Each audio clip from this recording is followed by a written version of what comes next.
जी, अस्सलाम वालेकुम। मैं हूँ अवैस सलीम और मेरे साथ हैं जावेदुर रहमान इस्लामाबाद से, और हमारे ख़ास मेहमान आज हैं सैयद फैसल शकील जो लाहौर से हमें जॉइन कर रहे हैं। फैसल ने और मैंने इकट्ठे बहुत अरसा काम किया है।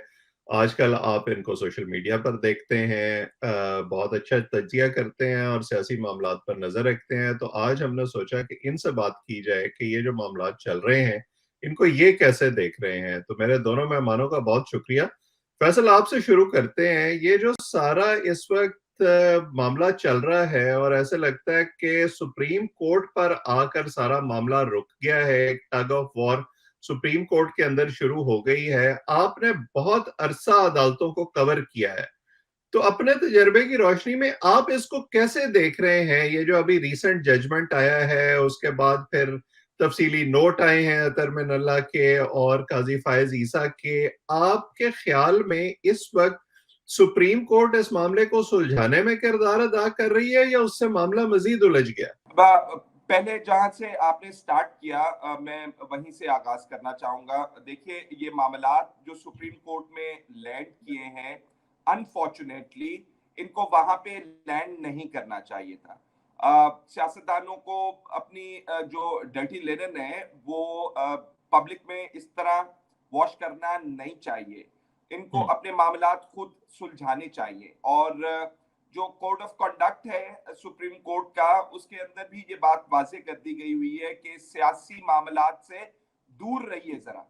आप अगर, मुझे उसकी एग्जैक्ट तारीख याद नहीं है, अमेरिकन सुप्रीम कोर्ट का एक डिसीजन था जिसके अंदर कोई हेल्थ इश्यूज के ऊपर, हेल्थ पॉलिसी के ऊपर मामला सुप्रीम कोर्ट में लैंड किया था, और जज साहिबान ने उसके अंदर ये फैसला किया था कि we can not be responsible for the political choices of people.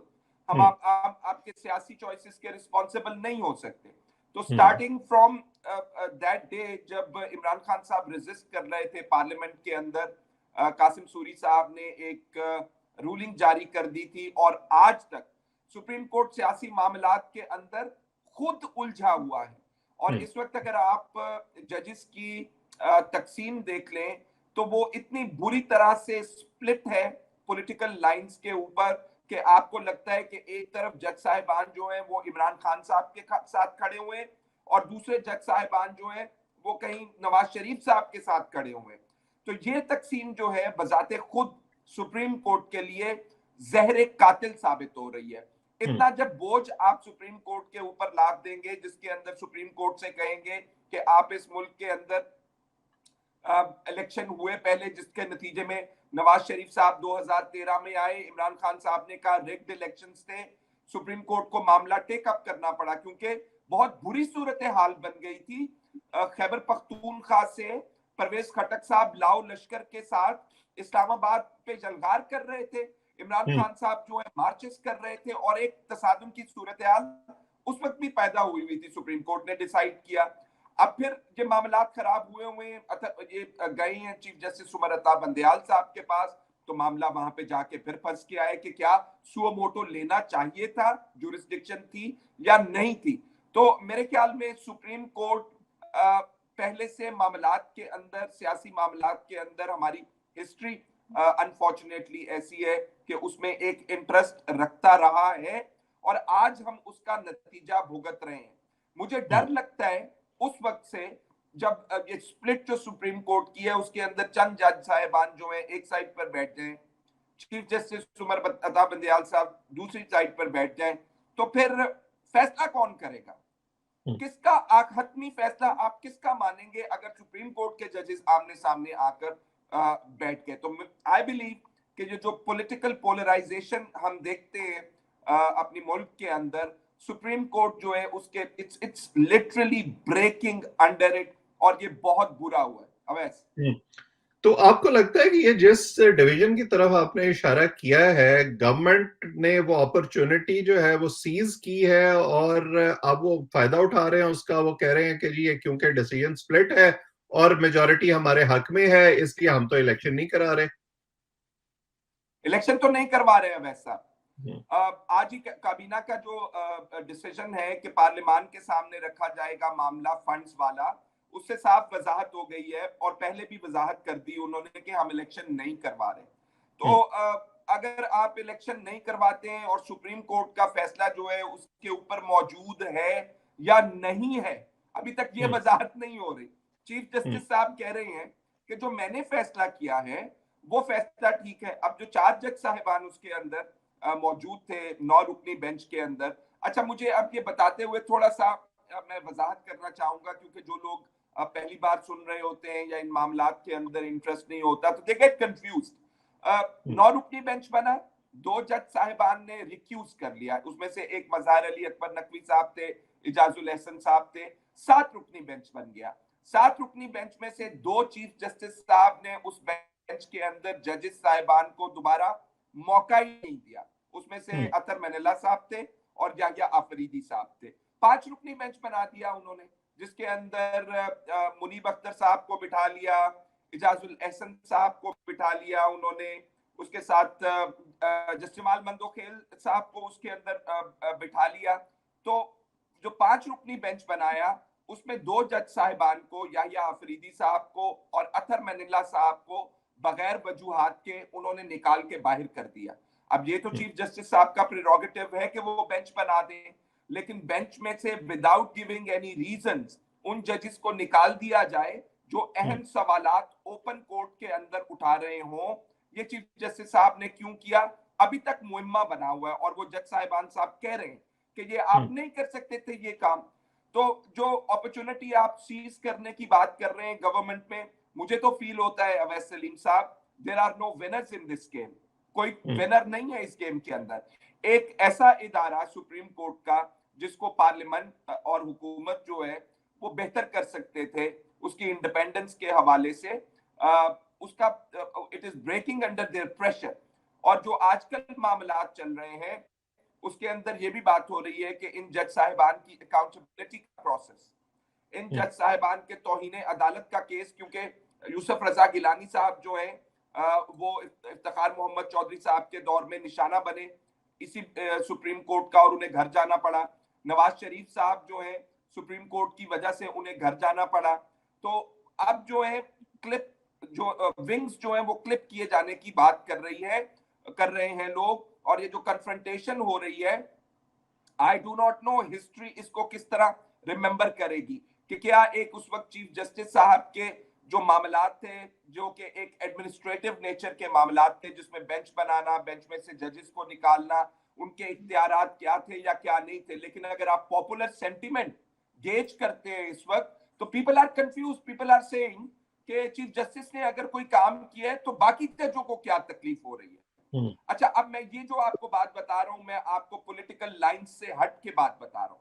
ये मैं जो आपको बात बता रहा हूं मैं अपनी अंडरस्टैंडिंग या अपना जो मेरा एंगल है उससे मैं हट के बात बता रहा हूं। ऑल्दो मुझे जो चीफ जस्टिस साहब ने जो काम किए हैं उनके ऊपर शदीद इख्तलाफात है, लेकिन मैं आपको पब्लिक परसेप्शन की बात बता रहा हूं।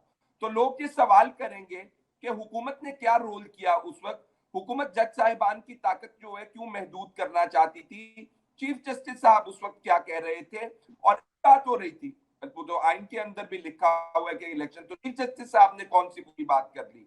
तो आने वाले वक्त के अंदर लोग ये कहेंगे कि पार्लियामेंट का रोल बहुत बुरा था, लोग ये कहेंगे हुकूमत का रोल बहुत बुरा था, कुछ लोग कहेंगे कि ये इमरान खान नियाजी साहब का किया धर हुआ था। तो मुझे यहाँ पे विनर्स कोई नहीं नजर आ रहे हैं सिवाय इसके कि एक इदारा जो है उसकी साख जो है बट्टा लगा है उसके ऊपर और उसके इख्तियारात जो है महदूद होने जा रहे हैं। बिल्कुल। जावेद, आप कुछ पूछना चाह फैसल रहे थे? साहब जी, मैं फैसल साहब से ये पूछना चाह रहा था कि ये तो एक कोई ऐसा तो नहीं है कोई ग्रेटर गेम का हिस्सा है ये सारा। हम तो ये समझ रहे हैं कि जनाब कि ये सलीमुल्लाह से कलीमुल्लाह, कलीमुल्लाह से सलीमुल्लाह, इस किस्म का वो सिलसिला है कि इलेक्शन कमीशन को कहा जाता है सुप्रीम कोर्ट की तरफ से, फिर सुप्रीम कोर्ट पॉलिटिकल पार्टीज को कहती है कि आप आपस में मुशावरत कर लें। अभी वो मुशावरत करने के लिए बैठे नहीं होते, फैसला सामने आ जाता है। तो पीछे कुछ और माइंड्स तो नहीं है, कुछ ऐसा तो नहीं है, आपको क्या लगता है? आपने जिन खदशात का इजहार किया है इसके बारे में संजीदगी से ये जरा मुश्किल अल्फाज में पूछ रहे हैं कि मार्शल लॉ तो नहीं लगन वाला। बिल्कुल यही कह रहे हैं भाईजान है। मैं इसी के ऊपर मैंने आज गुफ्तगू की है और शुबहात का इजहार किया गया। और मैं आपसे उन लोगों की बात कर रहा हूं जो इन लीगल मामलात के अंदर ना सिर्फ इन्वॉल्व हैं बल्कि मुशावरत के अंदर भी इन्वॉल्व है, और उनका ख्याल है जो अभी आपने खदशे का इजहार किया है कि ये कहीं डबल गेम हो रही है, और अगर कहीं डबल गेम हो रही है तो फिर भाईजान तुसी अपने अपने बोरिए बिस्तरे चुक लो और मार्शल लॉ लगेगा फिर इस मुल्क के अंदर। और इसी खदशे का इजहार बिलावल भुट्टो जरदारी साहब भी पहले कर चुके हैं। उन्होंने कहा कि जी ये जिस तरह के मामलात चल रहे हैं, हो सकता है मुल्क के अंदर इमरजेंसी लग जाए, हो सकता है मुल्क के अंदर मार्शल लॉ लग जाए। तो वो ये क्लियर एंड प्रेजेंट डेंजर जो है ये इस वक्त मौजूद है। आप बिल्कुल ठीक है, क्योंकि मैं खुद से बात नहीं कर रहा हूं, मैंने जिन लोगों से बात की है और जो लोग इन मुशावरत के अमल के अंदर शामिल हैं वो कह रहे हैं, क्योंकि सिचुएशन इस वक्त एक स्टेलमेट जो है वो एग्जिस्ट कर रहा है और उसमें से रास्ता अभी बाहर निकलने का कोई नजर नहीं आ रहा। फॉर जी जी आप बात जारी रखें। रास्ता निकलने का नजर आ रहा जी, और उसमें मैं वजाहत करना चाह रहा हूं थोड़ी सी। अब जो रेफरेंसेस वाली नई गेम शुरू हो गई है जिसमें चीफ जस्टिस साहब के खिलाफ जो है वो पहला शॉट फायर कर दिया गया है एक प्राइवेट पर्सन ने, जो कि आई एम श्योर किसी ना किसी सियासी पार्टी से उनकी वाबस्तगी होगी। उन्होंने एक रेफरेंस दायर कर दिया है सुप्रीम कोर्ट ऑफ पाकिस्तान में उमर अता बंदयाल साहब के खिलाफ। अब चीफ जस्टिस साहब ने क्या किया है, बहुत इंपॉर्टेंट मामला कल उन्होंने अपने चैम्बर के अंदर टेकअप कर लिया है, जिसके अंदर काजी फायज ईसा साहब के हवाले से जो क्यूरेटिव रिव्यू की दरखास्त लेना चाह रहे थे वापस हुकूमत, उसके ऊपर एक तो अदालत ने रजिस्ट्रार साहब ने कुछ ऑब्जेक्शंस लगाई हुई थी, दूसरा मामला वो वापस लेने वाला मामला है, तो वो चीफ जस्टिस साहब ने चैम्बर में अपने पास लगा लिया। अब मुझे नहीं पता कि चीफ जस्टिस साहब क्या फैसला करने वाले हैं, लेकिन खदशात ये हैं कि अगर एक तरफ काजी फायज ईसा साहब जो हैं वो चीफ जस्टिस साहब के बेंच के खिलाफ बैठ के 3 रुकनी बेंच जो है फैसला करेगा कि आप अदालत में बैठ के 184(3) के तहत ये सुओ मोटो नोटिस जिसके अंदर इलेक्शन के मामलात हैं नहीं सुन सकते, और चीफ जस्टिस साहब जो है एक रजिस्ट्रार से सर्कुलर भिजवाएंगे और फिर 6 रुकनी बेंच बनेगा, तो ये जो टिट फॉर टैट या रिप्लाई इधर से कुछ कहा जाता है उधर से जवाब दिया जाता है, जो बाकायदा स्टेप्स है लड़ाई के, तो मुझे लगता है कि ये उनका हिस्सा ना हो। आई विश और मैं दुआ करता हूं कि ये उसका हिस्सा ना हो। अगर ये उसका हिस्सा हुआ तो चीफ जस्टिस साहब वो क्यूरेटिव रिव्यू के ऊपर एतराजात हटा देंगे, लेकिन वो वापस नहीं करेंगे, जिसका मतलब ये होगा कि जस्टिस काजी फायज ईसा के खिलाफ जिस बेंच ने, जिसका उमर अता बंदयाल साहब हेड करते रहे और काजी फायज ईसा साहब अपनी बीवी समेत, खुद अपनी बच्ची समेत उन 8 या 10 या 11 रुकनी बेंच के सामने आर्गुमेंट्स देते रहे, वो रेफरेंस उस बेंच के अंदर मुस्तरद हो गया था। वो रेफरेंस फिर अलाइव बहाल हो जाएगा अगर उमर अता बंदयाल साहब ने क्यूरेटिव रिव्यू उस बेंच के फैसले के खिलाफ दोबारा कर दी। तो ये बड़ी खौफनाक खतरनाक सिचुएशन होगी कि एक तरफ चीफ जस्टिस साहब जो है वो काजी फायज ईसा साहब के खिलाफ रेफरेंस दोबारा खोल देंगे, एक तरफ उनके अपना रेफरेंस आ जाएगा। कौन बैठेगा सुप्रीम जुडिशियल काउंसिल में? काजी फायज ईसा साहब बैठेंगे केस सुनने के लिए सुप्रीम जुडिशियल काउंसिल में चीफ जस्टिस साहब के खिलाफ, या चीफ जस्टिस साहब बैठेंगे काजी फायज ईसा साहब के रेफरेंस की समाअत करने?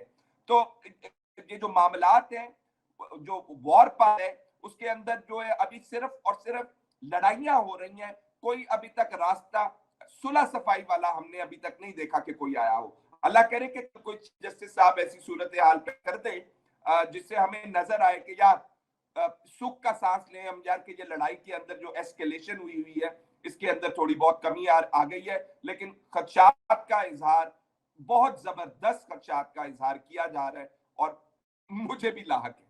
जी फैसल साहब, आपकी बात से ये तो अंदाजा हो गया कि इलेक्शन जो है ये उसका मामला बिल्कुल गोल है। इलेक्शन नहीं होने वाले इन दोनों सूबों में, क्योंकि कल जॉइंट सेशन ऑफ पार्लियामेंट में एक एपिसोड चलनी है, उसका आगे जाके थोड़ा सा हम जिक्र जरूर करेंगे। लेकिन अभी जरा ये बताएं, आप लाहौर में मौजूद हैं, कि खान साहब को क्यों ख्याल आ रहा है अब कि मुज़ाकरात किए जाएं? पहले तो वो कहते थे कि मैं इनके साथ किसी सूरत में नहीं बैठूंगा, तालिबान के साथ तो बैठा जा सकता है, उनके साथ तो बैठा जा सकता है, लेकिन इन लोगों के साथ अब नहीं बैठूंगा। अब क्या ऐसी बात आ गई कि उनको ख्याल आ रहा है कि मैं इनके साथ मुज़ाकरात स्टार्ट कर दूं? जी, जी। देखिए, इमरान खान साहब का जो तर्ज़े शुरू से जिसके अंदर उनके और फ़ौज के साथ जो ताल्लुकात हैं, वो फ्रॉम बैड टू वर्स, खराब से खराबतर होते गए। जो ज़मान पार्क के अंदर एपिसोड्स हुई हैं या जो इस्लामाबाद के अंदर इमरान खान साहब ने अपनी पेशियाँ अदालत के अंदर दी हैं, उनके अंदर जो इमरान खान साहब का कॉन्डक्ट रहा है, वो सबके सामने है। अभी तक इमरान खान साहब इस्टेब्लिशमेंट के साथ या फौज के साथ या जनरल आसिम मुनीर साहब के साथ किसी वाजे पॉइंट के ऊपर, नुक्ते के ऊपर, किसी बात के ऊपर कोई एग्रीमेंट उनका उनसे नहीं हो सका है। इमरान खान साहब महसूस करते हैं कि ये जो कन्फ्रंटेशन है, उनको पॉलिटिकली बहुत ज्यादा कॉस्ट करना शुरू कर दिया है उसने, and he needs to open up another opening for himself, जहां से उनको कोई रास्ता नजर आ सके, कोई रास्ता मिल सके, क्योंकि दूसरी तरफ मामलात जो हैं उनके अभी तक बहुत गड़बड़ है। और जहां तक फौज के मामलात हैं, उसके अंदर हमें ये भी मालूम है कि जनरल फैज हमीद साहब के नेटवर्क के हवाले से अभी तक इंक्वायरी है, वो लोगों ने भुगती हैं। जनरल आसिम मुनीर साहब की अपॉइंटमेंट के हवाले से अगर आप देखें तो नादरा के अंदर से रिकॉर्ड्स चोरी हुए हैं, वो इंक्वायरियां जो है अभी तक चल रही हैं, और उसके अंदर गालिब इम्कान ये है कि अगर फैज हमीद साहब इंक्वायरी उन मामलात के अंदर खुद मुलविस थे, तो क्या इमरान साहब उसके पीछे थे? नूर आलम खान साहब ने इस मामले के ऊपर आपको के पार्लियामेंट्री कमेटी जो है, पब्लिक अकाउंट्स कमेटी, उसके अंदर बैठ के इसका सारा रिकॉर्ड मंगवा लिया है। उन्हें शायद महसूस हो रहा है कि इमरान खान साहब भी इसके अंदर शामिल हैं। तो इमरान खान साहब के हवाले से और फौज के हवाले से मामलात अभी तक बहुत ज्यादा खराब है। कोई बात जो है अभी तक हो नहीं रही है उनकी, जिसमें इमरान खान साहब महसूस करते हैं कि मुझे कोई दूसरी ओपनिंग चाहिए, सच में डायलॉग्स करके हिस्सा बनना चाहिए। लेकिन इनकी मैं आपको बता दूं, this is not the first time कि उन्होंने बातचीत की है। आपको याद है कि जब बाजवा साहब ने इसके ऊपर बात की थी और उन्होंने बताया था कि जब डायलॉग्स हुए तो हम खान साहब को पैगाम भिजवाया, और हमने ये भी नवाज शरीफ साहब तक पैगाम भिजवा दिया कि अब इमरान खान साहब उतर गए हैं, मुल्क के अंदर इलेक्शन की डेट होनी चाहिए। जो दूसरा इसका एंगल ये है कि इंटरनेशनली बहुत ज्यादा तशवीश पाई जा रही है पाकिस्तान के हालात के हवाले से। अब आप जब फ्रेंडली कंट्रीज के पास जाते हैं और उनको कहते हैं कि सर हमारे माली हालात तो बहुत ज्यादा खराब हैं, आप हमें $1 बिलियन दे देना सर, आप हमें $1.5 बिलियन दे देना, तो वो आपकी सियासी सूरत हाल के ऊपर कमेंट भी करते हैं और कहते हैं कि यार आपने क्या कारोबार खोला हुआ है अपने मुल्क के अंदर।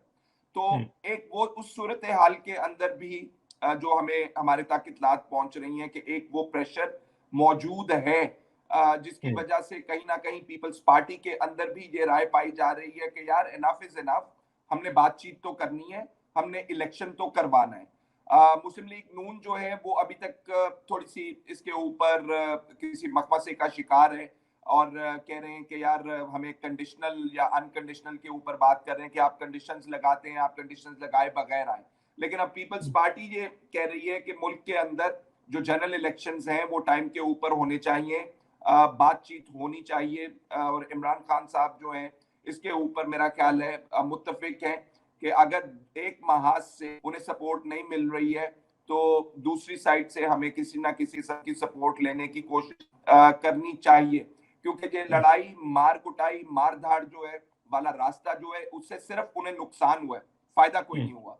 जी, आपने हमारे दोनों मेहमानों की बातें सुनी। अंदाजा तो यही होता है कि इस वक्त जो तमाम पावर प्लेयर्स हैं वो अपना अपना एक जो रोल ऑन द टेबल है उसको देख रहे हैं, उस पावर को ग्रैब करने के लिए एफर्ट कर रहे हैं, और उसके नतीजे में कंट्रोवर्सी बढ़ती जा रही है। और अनफॉर्चुनेटली हम जो सुप्रीम कोर्ट या फौज को एक तारीखी तौर पर देखते रहे हैं कि वो मामलात को सुलझाने में अपना किरदार अदा करते थे, इस वक्त वो भी जो है वो इस कंट्रोवर्सी का हिस्सा बन गए हैं। बहरहाल आप इस चैनल को देखते रहें और हमें अपनी राय से आगाह करते रहें। आइंदा किसी और मौजू पर किसी और मेहमान के साथ आपकी खिदमत में दोबारा हाजिर होंगे। आप सबका बहुत बहुत शुक्रिया।